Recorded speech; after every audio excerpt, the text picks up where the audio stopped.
புதுசா தமிழ்நாட்டுல என்னென்னமோ பேசிக்கிட்டு இருக்கீங்கன்ற மாதிரி கேட்கறது உங்க உரிமை, ஆனா நாங்க தரமாட்டோம். அமைச்சர் ஐ பெரியசாமி திட்டவட்டமா சொல்லியிருக்காரு. கேட்கறது அவங்க உரிமை.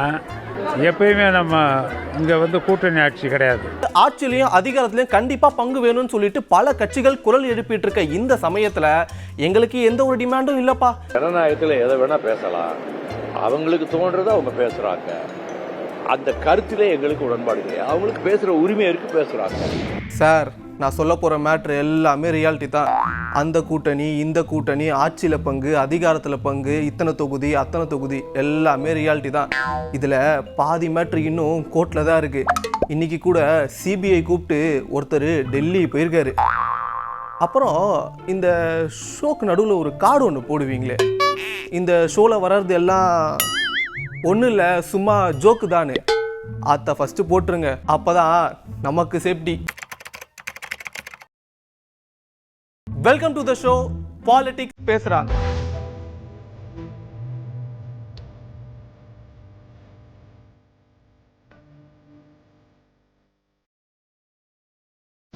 தமிழ்நாடு அரசியலை புரட்டி போட்டதுக்கு அப்புறம் இப்போ மகாராஷ்டிரா அரசியலை புரட்டி போட்டிருக்காரு என் மண் என் மக்கள் யாத்திரை நாயகன்.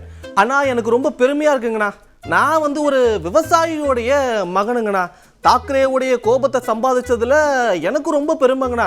நான் கண்டிப்பா மும்பைக்கு வருவேங்கண்ணா, யாரு என்ன வேணாலும் பண்ணிக்கங்கண்ணா அப்படின்னு அண்ணா அண்ணான்னு சொல்றவரு அந்த அண்ணா சொல்லியிருக்காரு. யார் அந்த அண்ணான்னு பார்ப்போம்.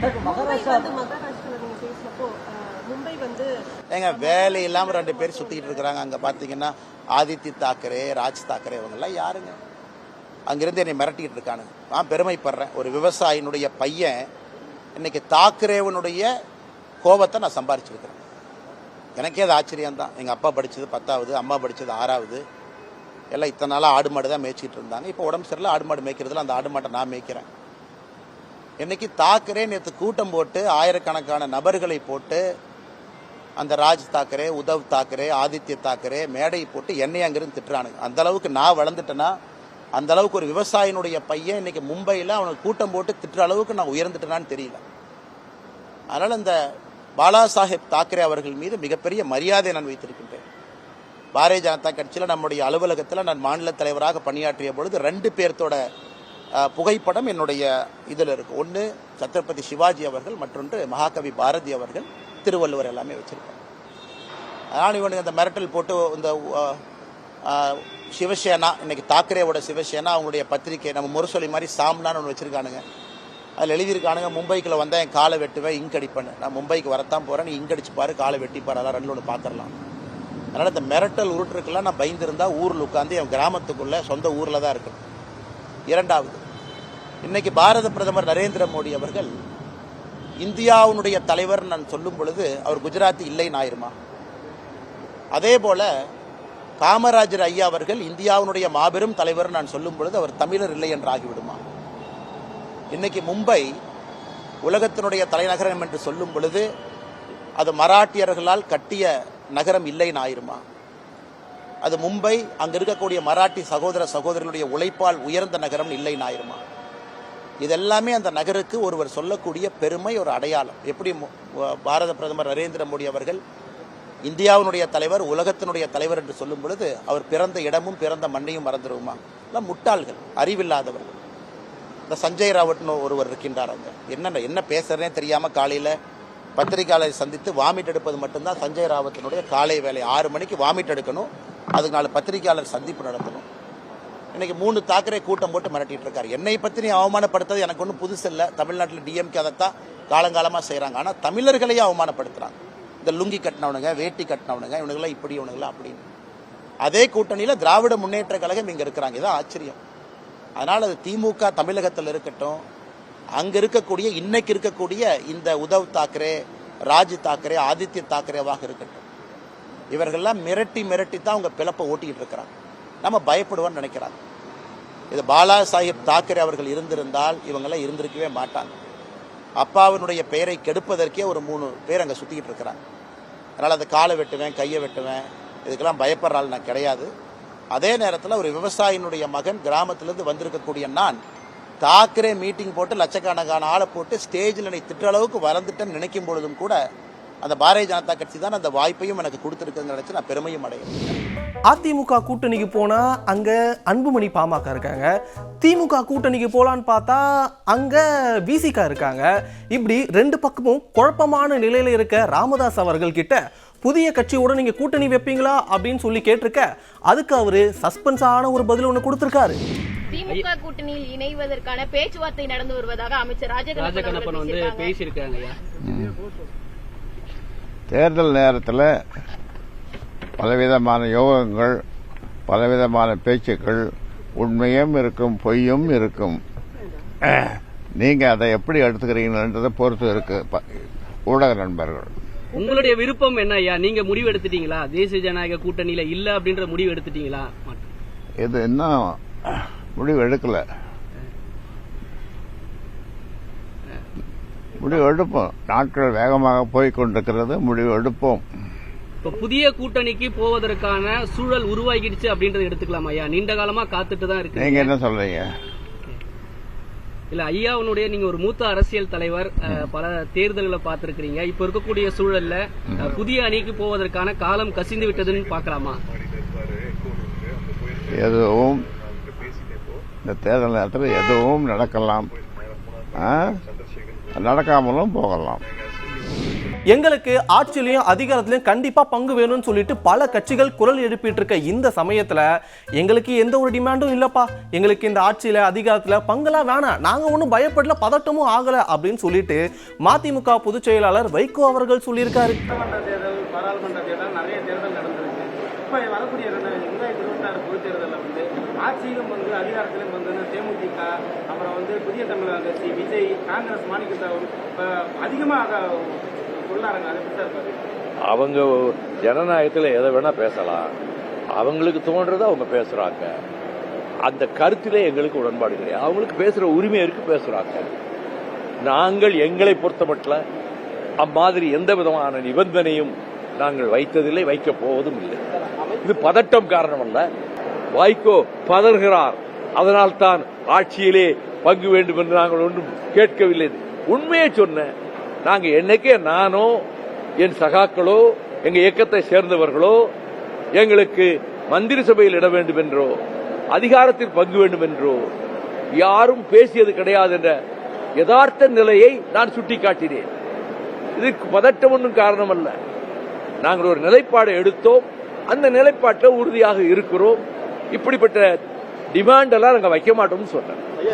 என்ன மேட்ச், என்ன டீம்னே தெரியாம பராசக்தி படத்தை திமுக காரங்களே கொண்டாடிக்கிட்டு இருக்காங்கன்னு சிவகார்த்திகேயனுக்கும் சுதா கோங்கரா அவர்களுக்கும் ரொம்ப நன்றினும் அண்ணாமலை அவர்கள் தீ பரவட்டும்னு அந்த கூட்டணியில ஒரு தீயை கொளுத்தி போட்டிருக்காரு. அது என்னன்னு பார்க்கலாம். காங்கிரஸ் கட்சி செய்த அடாவடித்தனத்தை மிக அற்புதமாக பராசக்தி படத்துல போட்டு காட்டியிருக்கிறார். அதனால் பராசக்தி படத்தினுடைய மொத்த குழுவினருக்கும் என்னுடைய மனமார்ந்த வாழ்த்துக்கள்.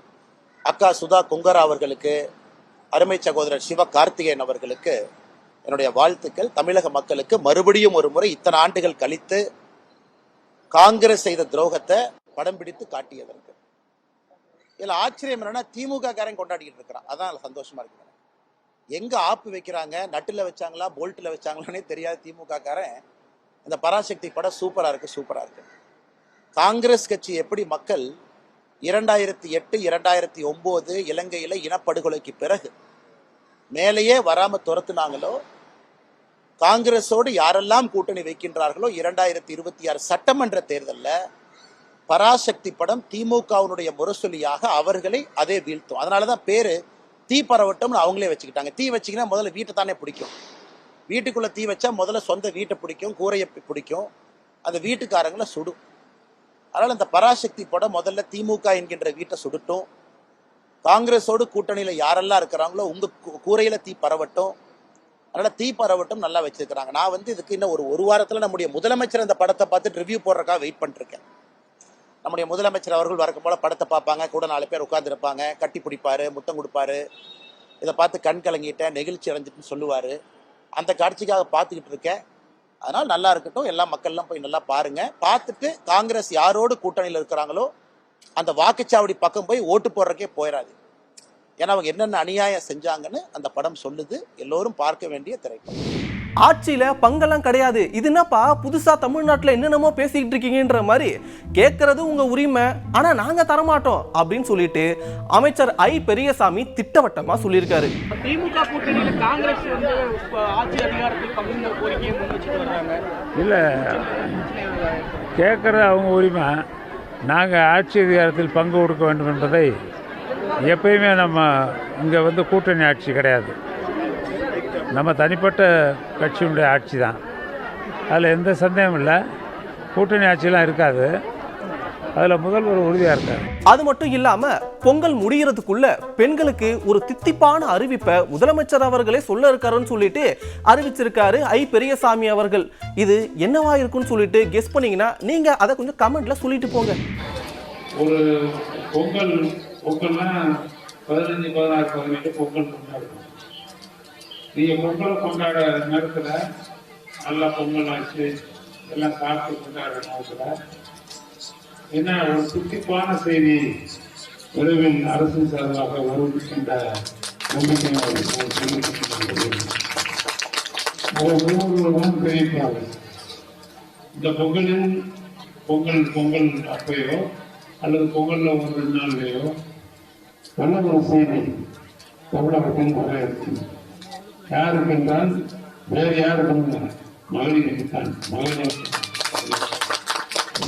அமைச்சர் ஐ பெரியசாமி சொன்னது அவருடைய தனிப்பட்ட கருத்து. இதெல்லாம் முடிவெடுக்கிறது முதலமைச்சர் மு க ஸ்டாலின் அவர்களும் ராகுல் காந்தியும் பார்த்துப்பாங்க அப்படின்னும், தமிழகத்துல எப்ப காங்கிரஸ் ஆட்சிக்கு வரும்னு சொல்லிட்டு செய்தியாளர்கள் கேட்க, இப்ப நடந்துட்டு இருக்கிறது காங்கிரஸ் ஆட்சி தானப்பா அப்படின்னு சொல்லிட்டு காங்கிரஸ் உடைய மாநில தலைவர் செல்வ பெருந்தையா அவர்கள் சொல்லியிருக்காரு.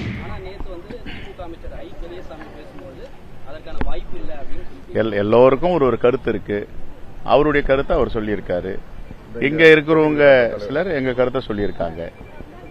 கருத்துரிமை இருக்கு, பேசுறாங்க. முடிவு செய்ய வேண்டியது தமிழ்நாட்டின் இந்தியா கூட்டணியின் தலைவராக இருக்கும் மாண்புமிகு முதலமைச்சர் அண்ணன் தளபதி அவர்களும், எங்களுடைய தலைவர் அகில இந்திய காங்கிரஸ் கமிட்டி தலைவர் மல்லிகார்ஜுன கார்கே அவர்களும், தலைவர் ராகுல் காந்தி அவர்களும் இந்த தேசத்தின் எதிர்க்கட்சி தலைவராக இருப்பவர் நல்ல முடிவு செய்வார்கள். காங்கிரஸ்ல ஒரு பக்கம் தாவேகா கூட போகணும்ட்டு, இன்னொரு பக்கம் திமுக கூட்டணியிலே இருக்கலாம்னு சொல்லிட்டு குரல்கள் எழுந்துட்டு வர இந்த சமயத்துல ஜனநாயக பொங்கல் கொண்டாடிய திருச்சி வேலுசாமி காங்கிரஸ் உடைய மாநில தலைவரான செல்வ பெருந்தகை பற்றி ஆவேசமா பேசியிருக்காரு. இதுக்கு செல்வ பெருந்தகை அவர்கள் காங்கிரஸ்குள்ளேயே இருந்துட்டு யாருக்காக இதெல்லாம் இவர் பண்றாரு, வேணும்னா இங்க இருக்கட்டும், இல்ல போங்கன்னா போட்டோம்னு சொல்லிட்டு சூசகமான ஒரு பதில கொடுத்திருக்காரு. இந்த குழுவை வந்து திருச்சி வேலுசாமி கடுமையா விமர்சிக்கிறாரு. உங்களை சேர்த்து அவர் யாரை விமர்சிக்கல? அவர் சொல்லுங்க. அவர் யாரையாவது விமர்சிக்காத ஒரு யாரும் ஒருத்தர் சொல்லுங்க. பெரியாரை விமர்சிக்கிறார். யாரை விமர்சிக்கல? பேரறிஞர் அண்ணாவை விமர்சிக்கிறார், முத்தமிழறிஞர் கலைஞரை விமர்சிக்கிறார். அவெல்லாம் ஒரு மாபெரும் தலைவர்கள். எங்களையும் விமர்சிக்கிறார். எங்களை விமர்சிக்கிறத பத்தி நாங்க கவலைப்படலை. எவ்வளவு விமர்சனங்களை பார்த்துட்டு வந்திருக்கோம். அது எதுக்காக இப்படிலாம் விமர்சிக்கணும், அது யாருக்காக பேசுறாங்கன்றத தெரியல. ஒன்னு கட்சிக்காகனா காங்கிரஸ்ல இருக்கணும், கட்சிக்காக பேசணும். கட்சிக்காக எங்க பேசணும்? கட்சி தலைவரோட பேசணும். இங்க சரியா உங்களுக்கு ரெஸ்பான்ஸ் இல்லைன்னா அகில இந்திய தலைவர்கிட்ட பேசணும். பேசலன்னா நீங்க ஒரு முடிவு எடுக்கணும். கட்சிக்குள்ளேயே இருந்துட்டு இப்படி எல்லாம் பேசுறது எந்த விதத்தில் நாகரிகம்? அது நியாயமா? அது சொல்லுங்க. அது அகில இந்திய தலைமை முடிவு செய்யும். தகவல்கள் அவங்க சேகரிச்சு ஜனநாயக பொங்கல் விழாவுக்கு கூப்பிட்டவங்க மேல நடவடிக்கை எடுப்பது தொடர்பாக நீங்கள் ஆலோசனை மேற்கொள்ளதா சொன்னாங்க. நாங்க எந்த ஆலோசனையும் மேற்கொள்ளலங்க. எல்லாருக்கும் சுதந்திரம் இருக்கு. சமத்துவ பொங்கல் நாங்க வைக்கிறோம். ஜனநாயகத்தை பெற்று தந்ததே காங்கிரஸ் கட்சி. இன்னைக்கு சமத்துவ பொங்கல் எங்களுடைய மகளிர் அணி சார்பாக நடத்தி இருக்கிறோம். அவங்களுக்கு என்னென்ன தேவையோ அதை செஞ்சுக்கணும். அவங்கள வரைக்கும் நமச்சுதான் சொரிஞ்சுக்கணும். பிறரை போய் சொரியக்கூடாது. இல்ல, நீங்க தான் சொல்லிருந்தீங்க கடந்த 2 நாளைக்கு முன்னாடி செய்தியாளர் சந்திப்புல இந்த மாதிரி கூட்டணி தொடர்பா பொது வெளியில பேசுறாங்க, கடுமையான நடவடிக்கை எடுக்க கண்டிப்பா எடுத்துட்டு இருக்கோம். இன்னும் கொஞ்ச நாள்ல பாப்பீங்க, வரும் தகவல். ஓகே. இப்ப நடக்கிறதும் காங்கிரஸ் ஆட்சி தான். காங்கிரஸ் கட்சி திமுகவுடைய முழு அடிமையாயிட்டாங்க. கரூர்ல தந்த பாதுகாப்பை விட விஜய்க்கு நாங்க டெல்லியில நல்ல பாதுகாப்பே தருவோம்னு சொல்லிட்டு வானதி ஸ்ரீனிவாசன் அவர்கள் பதிலடி கொடுத்திருக்காங்க.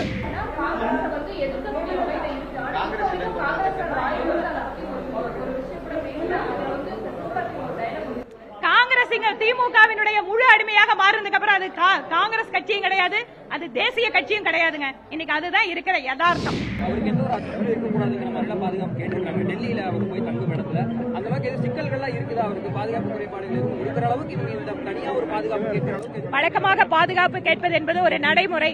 ஆனால் நிச்சயமாக கரூரை விட நல்ல பாதுகாப்பு டெல்லியில் வழங்கப்படும். இதே மாதிரி வேற ஒரு ஷோல சந்திப்போம். until then bye from Vignesh Vicky.